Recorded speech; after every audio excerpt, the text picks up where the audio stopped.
अगर आप महीने का 50,000 या उससे ज़्यादा कमा रहे हैं तो आप अगले 12 से 15 साल में 1 करोड़ का अपना पोर्टफोलियो बना सकते हैं। मैं आपको इस वीडियो में स्टेप बाय स्टेप बताऊंगी कि आप ये जो 1 करोड़ का पोर्टफोलियो है कैसे अचीव कर सकते हैं, आप कहाँ इन्वेस्ट कर सकते हैं, कौन से फंड्स में आपको इन्वेस्ट करना चाहिए, कितने फंड्स में एग्जैक्टली आपको इन्वेस्ट करना चाहिए, एटसेट्रा एटसेट्रा। वीडियो शुरू करने से पहले एक disclaimer, this video is just for educational purposes and should not be treated as an investment advice. I know बहुत सारे लोग कमेंट्स में बोलेंगे यार कि ये 15 साल बाद तो 1 करोड़ की क्या ही वैल्यू रह जाएगी बिकॉज ऑफ इन्फ्लेशन, शायद वो अमाउंट आपके लिए कम हो। सो अगर आपको 1 करोड़ का अमाउंट कम लग रहा है तो आप अपनी जो इन्वेस्टमेंट अमाउंट है अपने अकॉर्डिंग बढ़ा सकते हैं। अगर आपकी मंथली इन हैंड सैलरी 50,000 है तो हम अज्यूम कर रहे हैं कि आप उसमें से 10 से 15,000 की इन्वेस्टमेंट करोगे। कोई 10 करेगा, कोई 15 करेगा। सो हम राउंड फिगर एक एवरेज लेके हम 12,000 से स्टार्टिंग एक अमाउंट जो है वो अज्यूम कर लेते हैं फॉर दिस वीडियो। अगर आप मंथली 12,000 इन्वेस्ट करोगे और इस अमाउंट को हर साल 10% से स्टेप अप कर दोगे तो 12% के रिटर्न के हिसाब से you can easily make 1 CR in the next 15 years. अब ये 12% कैसे अचीव करना है वो मैं आपको इस वीडियो में बताऊंगी। यार आगे बढ़ने से पहले एक बहुत इंपॉर्टेंट स्टेप आता है, that is identifying your risk taking ability.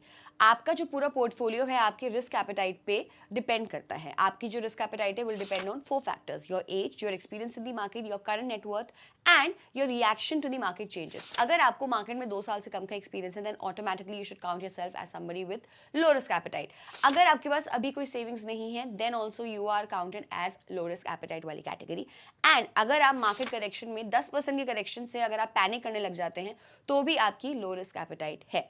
So in this video we going to assume that you are a moderate risk taker and your age is between 25 to 30. For a moderate risk taker between the age of 25 to 30, I would recommend you to have 65 to 70% of your portfolio in equities, 20% in debt or hybrid funds and 10 to 15% in gold. अब मैं ये equity में आपको 65 to 70% investment इसलिए कह रही हूँ because of the 100 minus age rule.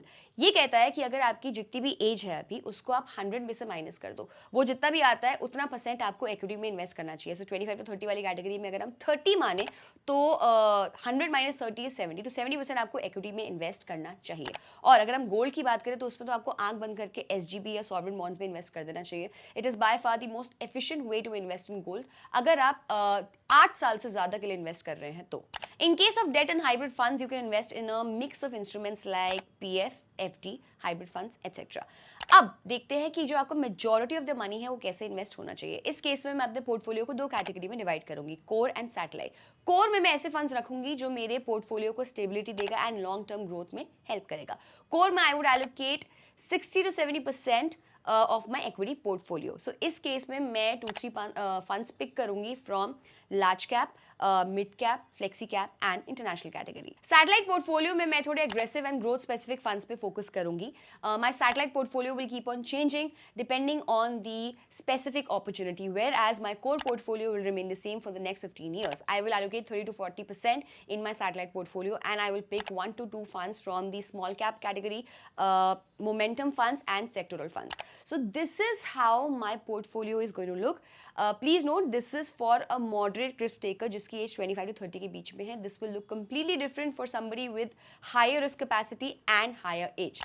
अब देखते हैं इन सारी कैटेगरीज में कौन कौन से फंड्स चूज करने चाहिए। लार्ज कैप कैटेगरी में 2 तरह के फंड्स होते हैं, एक्टिव एंड पैसिव। एंड इस कैटेगरी में I would prefer to invest in a passive fund, यानी कि Nifty 50 index fund. And I will tell you why.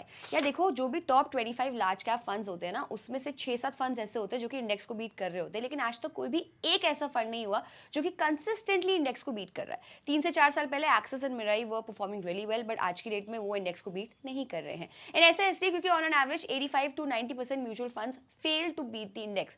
So instead of guessing कि 15 साल बाद टॉप 3 में कौन सा फंड होगा, I'll simply invest in index fund. And index fund में my pick would be UTI Nifty 50 index fund. This fund has an expense ratio of 0.21%, which is neither high nor low, but it has one of the lowest tracking errors. इसका tracking error is just 0.02%. मतलब ये fund जो है वो Nifty 50 को almost perfectly track करता है.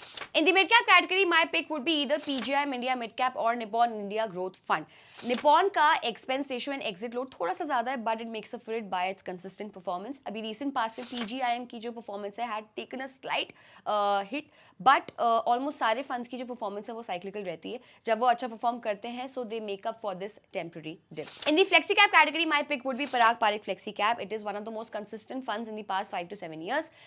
It invests 30 to 35% of its funds in US stocks and 65% in Indian stocks. So if you get to invest in Parag Parikh Flexi Cap, you get some exposure of the US stocks and capture US stocks and dollar का upside. Plus आपके portfolio में एक geographical diversification add हो जाता है. In the international fund category, my pick would be Motilal Oswal Nasdaq 100 ETF. इस fund की एक खास बात है, just like all the other US funds, क्योंकि ये dollar based index है, तो जब भी USD का appreciation होता है against INR, उसका benefit भी मिलता है. Let me show you how this benefit adds on to higher returns. ये ब्लू वाली Nasdaq 100 इंडेक्स है इन INR एंड ये ऑरेंज वाला Nasdaq 100 index in USD. Just because of INR depreciation or dollar appreciation, on an average 2 to 3% extra is added to the returns, while Nasdaq 100 in USD grew by 9 times in 15 years. Nasdaq 100 in INR grew by 18 times in the same time period. अगर Indian index यानी Nifty 50 से compare करें तो in the last 15 years Nasdaq 100 INR index has given a CAGR of 21.4%, जहां Nifty 50 ने 12.3% का return दिया है. स्मॉल कैप कैटेगरी में अगर आप ज्यादा रिस्क लेकर हायर रिटर्न्स चाहते हैं, then you can invest in either Nippon small cap और क्वांट स्मॉल कैप. अगर आप एक कंजर्वेटिव अप्रोच चाहते हैं, देन आप SBI स्मॉल कैप या कोटक स्मॉल कैप पे इन्वेस्ट कर सकते हैं.